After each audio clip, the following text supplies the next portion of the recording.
बिस्मिल्लाहिर्रहमानिर्रहीम। अस्सलामुअलैकुम व्यूअर्स, कैसे हैं आप सब। उम्मीद करती हूँ कि आप ठीक होंगे। अल्हम्दुलिल्लाह मैं भी ठीक हूँ। आज मैं आपके साथ सूजी के हलवे की रेसिपी शेयर करने जा रही हूँ, जो कि बहुत ही अच्छा बनता है। आज मैं थोड़ी ज़्यादा क्वांटिटी में बना रही हूँ क्योंकि ये मैंने बांटने के लिए बना रही हूँ।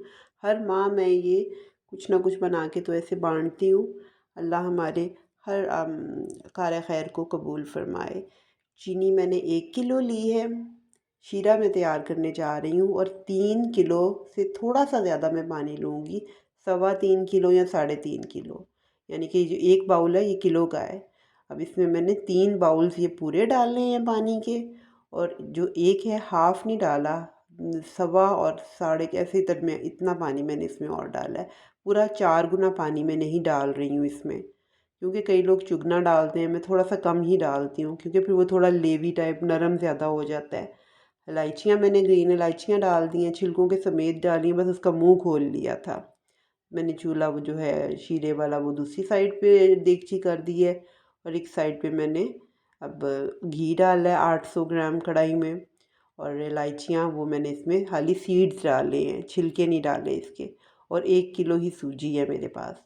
अब सूजी मैं इसमें डाल के घी में अच्छे से मैं बस इसकी भुनाई शुरू कर दूँगी, क्योंकि जो सूजी का हलवा होता है ना, उसमें उसकी भुनाई बस बहुत ज़्यादा ज़रूरी होती है। अगर हम इसकी भुनाई अच्छे से कर देंगे ना, तो फिर तो बस बड़े ही मज़े का बन जाता है। और अगर इसको हम वैसे वाइट वाइट सा रहने देंगे और उसका अच्छी तरह भुनाई नहीं करेंगे, तो फिर उसका ना टेस्ट आएगा और ना ही उसका टेक्सचर अच्छा बनेगा। ये देखिए, अब मेरा सूजी और जो घी है वो मैं उसको मिक्स कर रही थी। अब वो घी और सूजी एक जैसे यकजान हो गए हैं। अब बस मैंने इसमें ये जो नट्स वगैरह पड़े थे ये मैं शीरे में मिक्स कर दूंगी, जो मेरा पक रहा है दूसरी साइड पे, जिसमें बादाम है, कोकोनट है और किशमिश वगैरह, जिसे मेवे भी कहते हैं। ये सब कुछ मैंने इसमें ऐड कर दिया है। चीनी पानी वो सारा पक रहा है मेरा, और दूसरी तरफ ये सूजी की मैं भुनाई कर रही हूँ। बस इसमें मुझे थोड़ा टाइम लगेगा, क्योंकि मैंने आंच जो है वो ज़्यादा हाई नहीं रखी हुई, मीडियम फ्लेम पे मैं लगी हुई हूँ उसको भुनाई करने। जितना आप आहिस्ता आहिस्ता उसको करेंगे ना, तो उसका फिर वो कलर जो है चेंज भी होगा और उसका सही भुना जाएगा। एकदम तेज़ आंच पे हम करेंगे भुनाई तो फटाफट वो हो जाएगा काला सा, जलने का भी उसका खतरा हो रहता है ना। इसलिए फिर हम बस मीडियम हीट पे इसकी भुनाई करते हैं। और वैसे भी हम जब जो भी चीज़ बनाएं, अगर हम दिल से बनाते हैं तो उसमें टेस्ट भी बहुत अच्छा आता है। और जो काम हम अल्लाह की रज़ा के लिए करते हैं, उसमें तो फिर अल्लाह और ही बरकत डालता है और बहुत मज़ा आता है, इंजॉय करता है इंसान बनाने में। अल्लाह हमारी सब नेकियों को कबूल फरमाए। और ये देखिए, अब कलर इसका चेंज हो रहा है, ब्राउनिश में आने लग गया आहिस्ता आहिस्ता ना। इसको मुझे 10 से 12 मिनट हो गए हैं तकरीबन ना, मीडियम फ्लेम पे। अब देखिए इसका कलर कितना चेंज हो रहा है, और इसका टेक्सचर भी आपको फ़ील हो रहा होगा, कैसे दाने दाने से इसके फ़ील हो रहे हैं। बस यही हमें इसके अंदर ना, इसका टेक्सचर जो है ना, हमें यही चाहिए, इसी टाइप का ही। अभी भी मैं थोड़ी बुनाई इसकी करूँगी, क्योंकि थोड़ा इसको ब्राउन और करना है ना मुझे। अगर इसको मैं पानी डाल दूँगी तो फिर वो जब पानी डलता है थोड़ा और कलर का इसका फ़र्क आ जाता है। हाँ जी, अब देखिए अब हो रहा है, इसकी भुनाई होती जा रही है।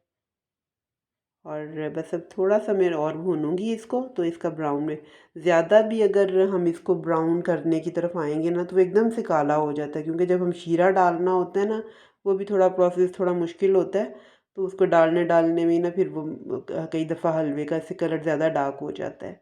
इसलिए बस इस तरह जितना हमें रिक्वायर्ड होना है ना, कि इतनी मैंने कलर उसका रखना है, उस पर मैं फिर फ़ौरन ना पानी डालना शुरू कर दूँगी कि अब मेरा इतना कलर मुझे ठीक है, सही लग रहा है। तो फिर बस मैं देख लूँगी ना कि इतना मेरे बिल्कुल सही है कलर। जितनी देर वो अब थोड़ा सा ब्राउन मुझे तकरीबन और करना है, जितना बस तकरीबन होने ही वाला है ये कलर ना, कि थोड़ा अभी मैं इस कंडीशन में बस इसको देखें, अब बिल्कुल दाने तो उसके फ़ील हो रहे हैं। अब मेरा कलर जो है ना, जितना मुझे चाहिए उतना आता जा रहा है। इस पे बस आपने बहुत ध्यान रखना है। अगर आपने ज़्यादा थोड़ा सा काला कर दिया तो वो ना फिर जले टाइप की इसमें स्मेल आने लग जाती है ना। तो बस इतना, बस इसी कलर का में आपने ब्राउनिश सा रखना है। स्पीड अपनी तेज़ नहीं रखनी है। अगर स्पीड ज़्यादा आपने तेज़ कर दी तो बस फिर वो जल जाएगा। अब मैं आहिस्ता आहिस्ता ना इसमें जो पानी मेरा शीरा तैयार था ना, वो मैं इसमें डालूँगी। एकदम से नहीं डालना, एक तो वैसे भी मुश्किल हो जाता है, गर्म बहुत होता है, हाथ जलने का भी खतरा होता है। और इसकी आवाज़ सी भी आने लग जाती है। पहले मैं कह रही थी कि मैं हेल्प लेती हूँ किसी की, फिर मैंने खुद ही सारा कर लिया।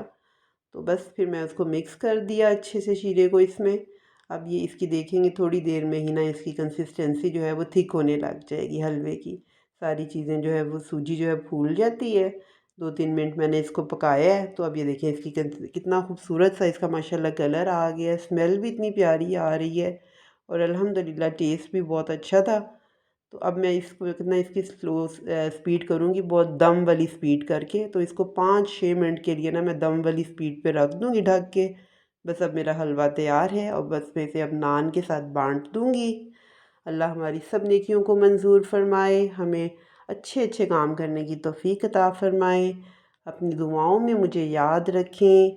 अल्लाह हम सबको नेकियां फैलाने वाला बनाए, अपनी हिफ्ज़ व अमान में रखे और अपना ख़ास करम करे। अल्लाह हाफ़िज़।